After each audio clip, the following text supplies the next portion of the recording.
Hello and welcome to the Kentucky Today podcast. I'm Lawrence Smith, the editor of Kentucky Today, alongside our managing editor, Mark Maynard, our content editor, Chip Hutchison, and now joining us on a regular basis, our life issues reporter, Tessa Redmond. Welcome, Tessa. Thank you. Happy to be here. We thought this should be more than three grumpy old men talking about the news, so we wanted to add a touch of class to our program, so we're glad that you're here. Let's start with our top stories of the week, and I'll start because mine is the most recent, probably the State of the Union address last night. Not so much the content, but the decorum or lack of it. It was too long, I thought. First of all, 148 minutes, a record amount of time.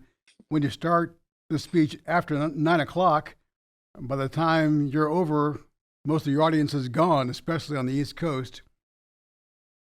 But there were some good moments. You know, the men's hockey team being recognized, the goalie receiving the Medal of Freedom. There were some Medals of Honor awarded. There were the Purple Heart awarded as well. And I thought it was also very significant that the president highlighted Sage Blair. She's the young woman who was transitioning without the consent of her parents, her school keeping it a secret. Tragic story of gender confusion and the attempt to keep that from her parents. And Trump clearly stated the obvious that there are only two genders, a man and a woman, so I appreciated that. But what struck me most, and you guys can talk about this in a second, was the lack of decorum. First, more than 70 Democrats boycotted the speech, did not show up at all. And those that were there rarely applauded anything the president said. Many were heckling the president. And of course, President Trump also needled them right back. And Representative Al Green was escorted out again, as he was last year. It was a complete lack of civility.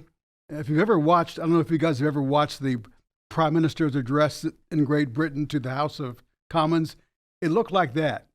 But we're not used to that. We're used to more decorum. So I'm hoping that in the future, our leaders pay more heed to passages like in James, where it talks about an unbridled tongue, the danger of that, and Luke, where it talks about how to treat our enemies. I don't know if we'll ever see that again, but I certainly hope that we do return to some kind of decorum, because last night was pretty embarrassing as far as highlighting the split in our Congress. Guys, give me your thoughts on that. Am I being a grumpy old man? Well, as the youngest, I guess I'll jump in. I mean, I don't think so. I saw, exposing my age. I saw a reel the other day on social media that I thought was kind of relevant to this, and in it she said, we want the benefits of a Christian society without submission to Christ. And as believers, we can't be surprised that people who don't know Jesus are going to act like they don't know Jesus. And we just live in a time where Christian values are kind of on the way out, and I think that was really demonstrated during the State of the Union. I, I think State of the Unions are different now, though, than they were, even, 4 years ago, 8 years ago, 12, certainly. I think social media has changed all that. I think State of the Unions used to be, where they talked about policy, where they talked about their agenda, that kind of thing. And now I think they don't need to do that as much because they are out there. They're on social media. Trump's on social media regularly. He's talking about his policy. He's talking about all that all the time. And it becomes more of a show. And certainly, he's, for better or worse, a showman. And I think sometimes for worse, I think, he, like you said, he wasn't holding back either. But we've seen similar things to this really in the last couple terms, really. Even with Biden, you had some Republicans who weren't acting very Marjorie nice Taylor too. Greene famously shouted out, Yeah. So, I mean, is that what we expect out of it now? I hope not. You would like to think we could have some class and then we could come together at least for a night while they're talking about these things. And some of the things they booed, you kind of wondered, or maybe not booed, but didn't react well to. You kind of makes you wonder as well. Really, what are we doing here? Why do we hate each other so much? And I don't think, certainly it, it, uh, it turns you off from watching it. And I agree with you, Lawrence. An hour and 48 minutes was a bit long. And I Chip, do appreciate that he didn't Yeah. start till after UK was finished, though. Chip, Mark is right. These State of the Unions and speeches like this are really now little more than political theater. Right. That's all it is. And it was embarrassing, quite honestly. Here we're supposed to be the most powerful, the greatest nation on the face of the earth, and to see the really childishness on behalf of so many people, that's troubling to me. I think of Romans 12:18, which is a verse I wish that the entire bureaucracy in Washington, D.C. would embrace. If it be possible, as much as depends on you, live at peace with all men. Now, we want to stand up for our convictions, but we want to do it in a kind but forceful manner. It's not calling people names. It's not trying to uh, belittle. That's what troubles me, the belittling of the other party, and to think that the State of the Union used to be a time where the president tried to bring everyone together. It's not that way anymore. I did, and I think it's important to notice that when President Trump talked about the Democrats' failure to be supportive of a ban on gender transitions without parental consent, he made a very, I think, relevant statement. Those people who have that view, he said, these people are crazy. Because, and I am appreciative that he certainly was strong. I made a strong statement on gender. There's male and there's female, and I am appreciative of that. I wish he had not resorted to some of the tactics he did. And some of the things he said obviously were not accurate. But again, sad state of affairs. We need someone who can come in to the political arena, not just the president, but others, and bring common sense. Don't vote according to the party, vote according to what is right. Well, I think we're seeing the results to wrap this up of what happens when you make politics God. When you worship politics, that kind of response is going to happen because there is no unifying understanding of that there's a God above all of it. Mark, what are your top story? Is your top story or stories this week? Yeah, I had a couple I thought that were very interesting. One came out of the Christian County Baptist Association. John Franklin is the AMS there, and he was talking to a pastor in his association, and they're a very successful association. They have only 2 open pulpits out of 41 churches, which that's great numbers, and we wish all associations were that full. Their pulpits were that full.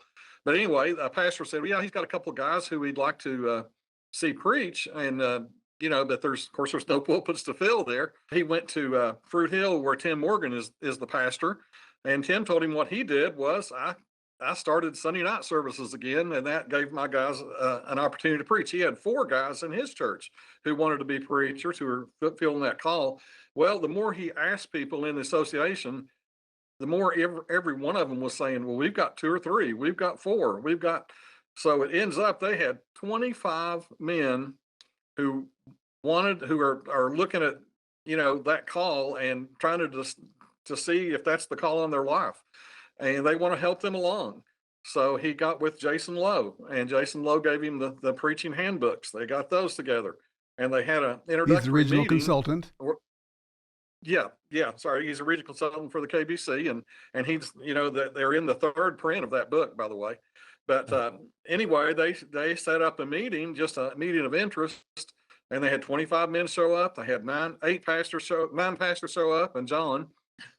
And they actually kind of had a little study right there and then. They started it, and these men are going to go every month, once a month, to learn how to become a preacher, to learn how to, to learn about how to explain the scripture, how to go about the whole thing about preaching. And they're going to give them opportunities to preach. And I was like, well, how are you going to do that? You don't have any, you don't have that many openings. And he said, well, we've got 8 different ways. And he's got eight ways he's going to have these guys come and preach at different places, nursing homes, whatever. And they also gave each of them a scripture passage and they're going to have to, the next time they meet, they have to preach 5 minutes on that passage. But anyway, they're so excited. The meeting was supposed to end at 8. It didn't end till 9:15 because everybody stayed around talking. They were so excited about it. And, I asked John, I said, what is going on there? And he said, well, he thinks it's strong churches, pastors in the pulpit talking about this, talking about the need, and the KBC and he mentioned this, the KBC has talked about, we need men to step out of the pews, and that men are ready to do that, calling out the called. And that's exactly what's happening in that association. And it's very exciting. It really is. It is. And you did a story as well about another way that God is moving through, in this case, one young man. Yeah, young man, Alec Rudy, and he's out of Paducah. He's a member of Lone Oak First Baptist Church, and he's also a student at UK. He's a junior at UK, and he goes to Emmanuel Baptist Church, and he's a student leader for their church at Emmanuel Baptist. And what he's doing is leading the charge on UK Pray.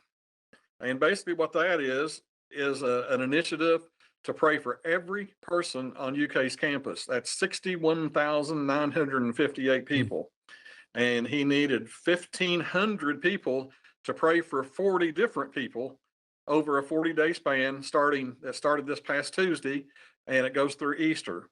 And if you sign up for it, you get a prayer prompt, and there's different things you can pray for. Of course, you can, and mainly is their salvation. Because we don't know who's saved and who's not. I mean, we're talking everybody on campus. We're talking every student. We're talking every professor. You're talking Mark Pope. You're talking every athlete, every cleaning service person, everybody on that campus. And it's just real exciting. He was real excited about just the power of prayer. And we know prayer changes things. And, I know everybody might think, oh, that's crazy. That you could never do that. Well, you can. 1,500 people. And they commit to praying for 40 different people for 40 days. And you can reach 62,000 people with that. They can be covered in prayer. So I thought it was a very exciting thing that he's taken on. That's a big task. Tess, I'm throwing this question to you. You're not quite ready for it, and if you can't answer it, that's fine. But I know you and your husband kind of lead youth in your church. Are you seeing something happening among young men?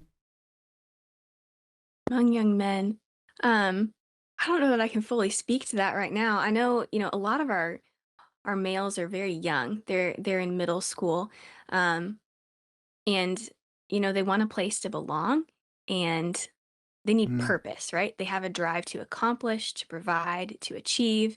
And ultimately, that's going to be found in submission to Christ. And so providing them a space where they can gather with one another and be trained up by other men is so huge, because when we make disciples, we see people like this young man at UK who is taking initiative to lead out in this area. And that's why local church ministry is so incredibly important, right? Because that's where disciples are formed. So then they can be sent out to do whatever it is that God calls them to do, whether it's on a college campus or a local association or a local school and even beyond. Chip, your top story. Lawrence, I'm sorry. Go ahead, Mark. I'm sorry. Go ahead. Yeah, just one more thing. I was just thinking about the people he has sat under, the pastors he sat under, Dan Summerlin, and now Ron Edmondson.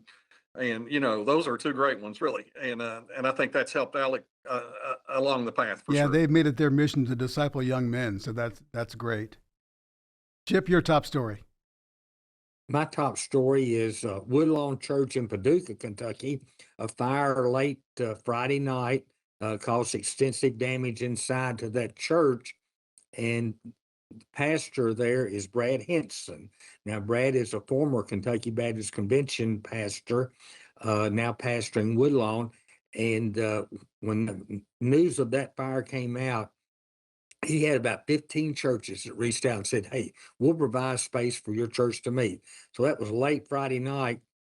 First Baptist Church Paducah is the church that he talked with. Brian Arnold is a pastor there, is good friends with Pastor Brad Henson. So they agreed to allow that congregation to meet, and they met at Paducah First Baptist Church 2 days later on Sunday morning. They have a congregation of about 150 people. It's very interesting, I think, that Paducah First Baptist at the same time on a Sunday morning, they were having their regular Sunday morning service. They were also having in another part of the building a Hispanic service, and then they were having the Woodlawn service. So just a great story of cooperation and being a good Samaritan, not just to a person but to a church. And it really is an encouraging story. Brian Arnold made a great statement that while this is not Woodlawn is not a KBC church, he said we've got to understand the body of Christ involves more than just people who are singing in a Baptist church. Mm. And I was really encouraged by that. And Brad Henson said, if this is going to happen to me in our church, I'd want it to be in Western Kentucky because people are so willing to lend a helping hand. Great story. Thanks for that, Chip. Tessa, what about you? Yeah, I've got two key ones, but my top one would have to be it's called Metaverse Missionaries, and it's from the IMB, and it tells a story about an IMB missionary who's stationed in Japan, who's exploring virtual reality, and is actually they're partnering with a church in Clearwater, Florida, to go on virtual reality mission trips, which is just incredible. And so they create these avatars. That are purposed to start conversations about the gospel. There was one individual from that church who his avatar was a skeleton with a life preserver to communicate the passage from Ephesians, which talks about, though he was dead in sin, he was rescued, and now he's called to be a lifeguard to tell others about the gospel. And it's just so interesting how they are leveraging um, this technological advancement to access people who maybe normally wouldn't hear the gospel in places that might be closed to open sharing of the gospel of Jesus Christ. And I think what's really neat about it is it's not just staying online. They're not looking to replace the ministry of local churches or missionaries. And there's actually another trip planned in July where some of these church members and IMB missionaries, they're going to actually go to Tokyo. There's an annual convention that happens where people who explore and do whatever, I'm not an expert, but do whatever it is that happens in virtual reality, they meet up in person.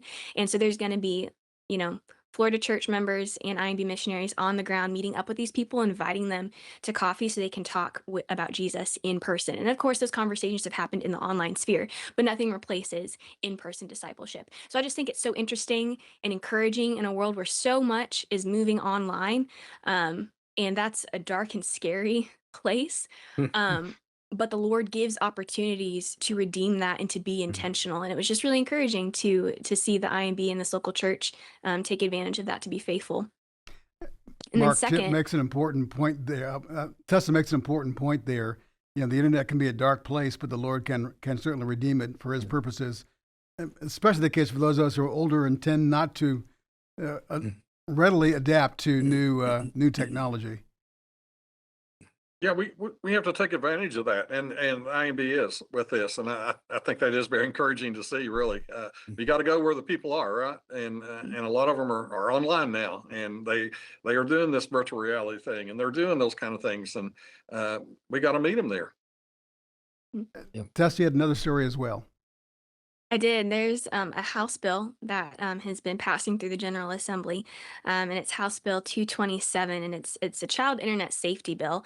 And our Attorney General Russell Coleman just spoke out in support of that late last week, and it would require social media and AI companies to strengthen age verification and parental controls. And one of the key features is to ban features like infinite scrolling, where kids can just get on. And I mean, there's endless content on the internet, as we all know. So it prevent kids from being sucked into just really addiction, and also just seeing content that their brains are not, equipped to handle, and that they shouldn't be looking at. And I think that's such an important bill.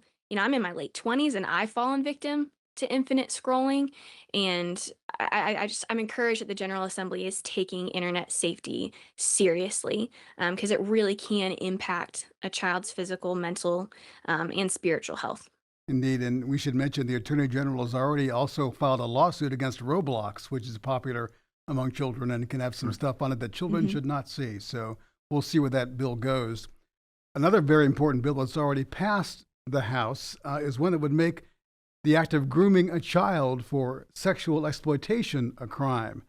I talked to the sponsor of House Bill 4, Representative Marianne Proctor, a Republican from Boone County. Most Kentuckians, I think, would be surprised that this bill is even necessary. So talk about what this bill is about and why it's needed. Well, you're right. Many people have found that this is surprising that we need. But what we have been finding over, the last couple of years or so is really that there is this predatory behavior where adults are engaging in these processes where they are grooming minors to prepare them for sexual abuse.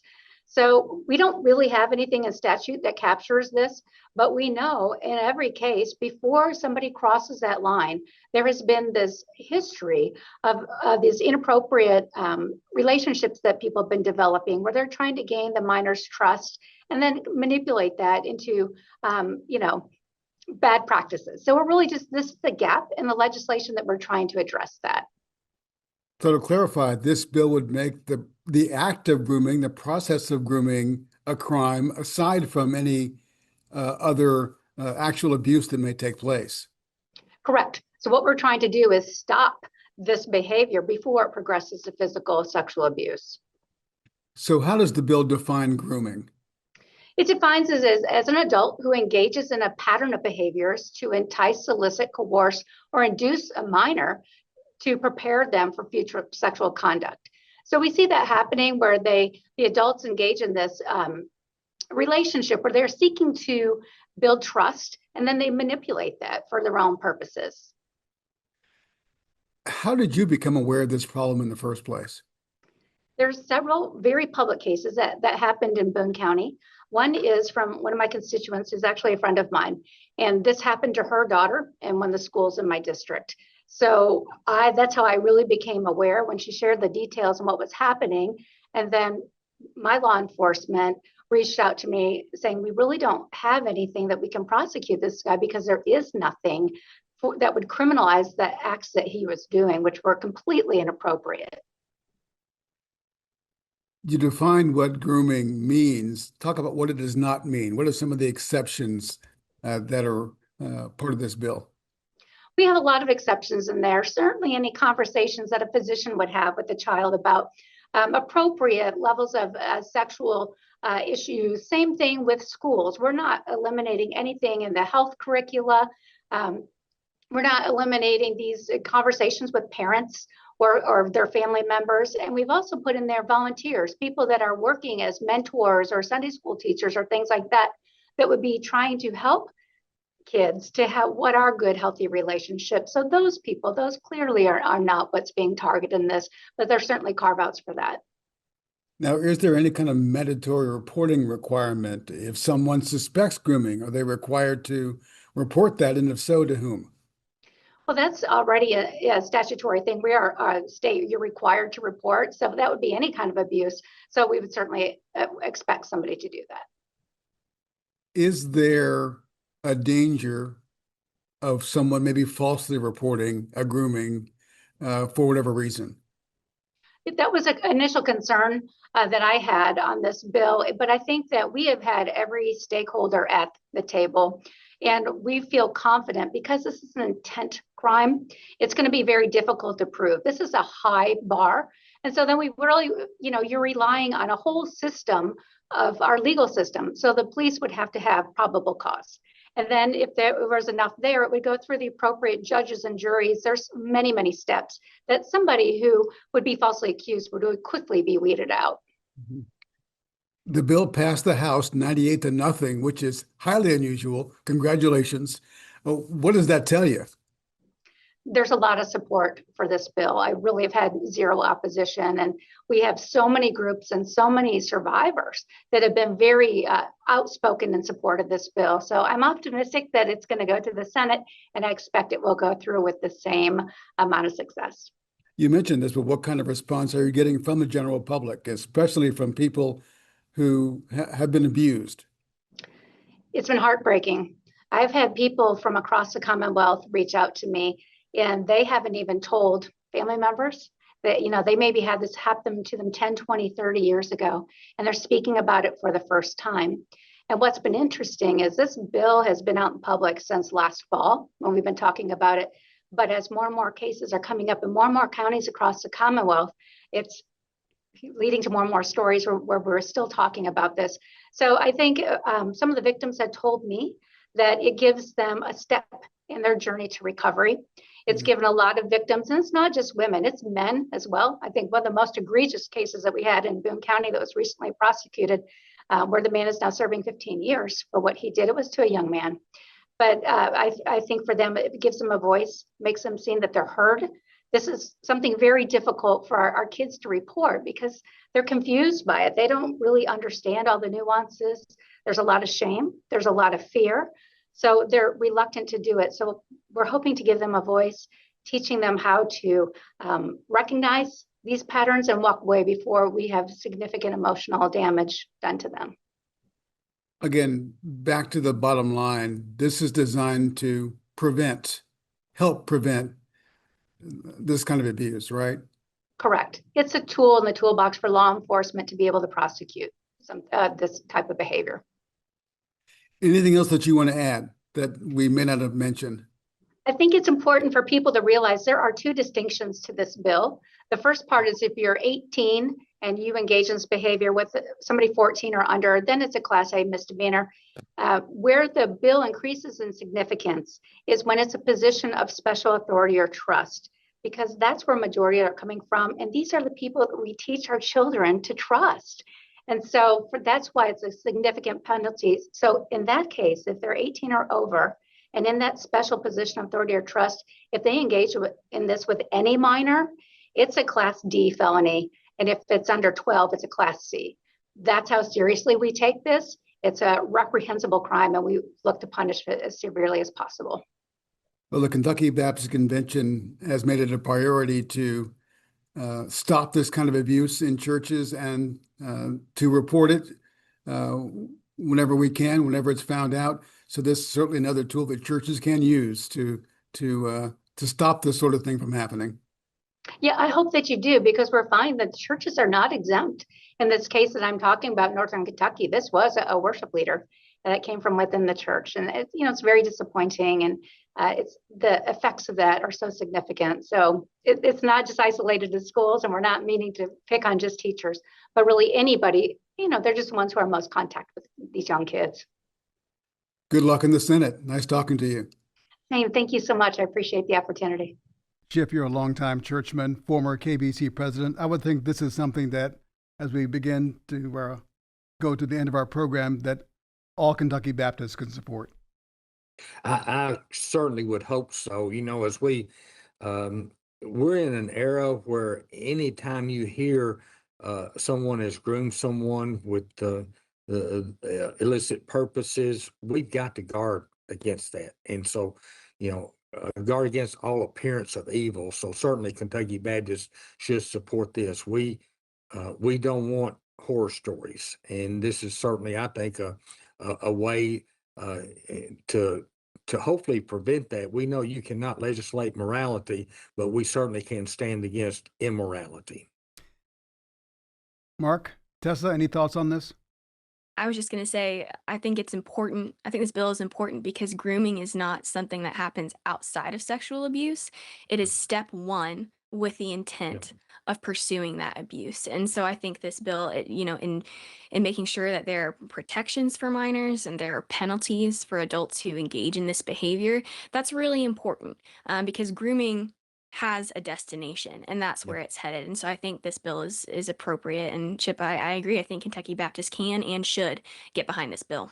Yeah, I think it's something to if we can prevent anything like this from happening in any way, we need to do it. And this is a good step in that direction. Well, thank you all. Enjoyed it. There are a couple of bills we should mention that were among many that we're keeping track of. House Bill 646, which criminalizes the distribution of both abortion drugs and end-of-life drugs, assisted suicide drugs. We're keeping an eye on that.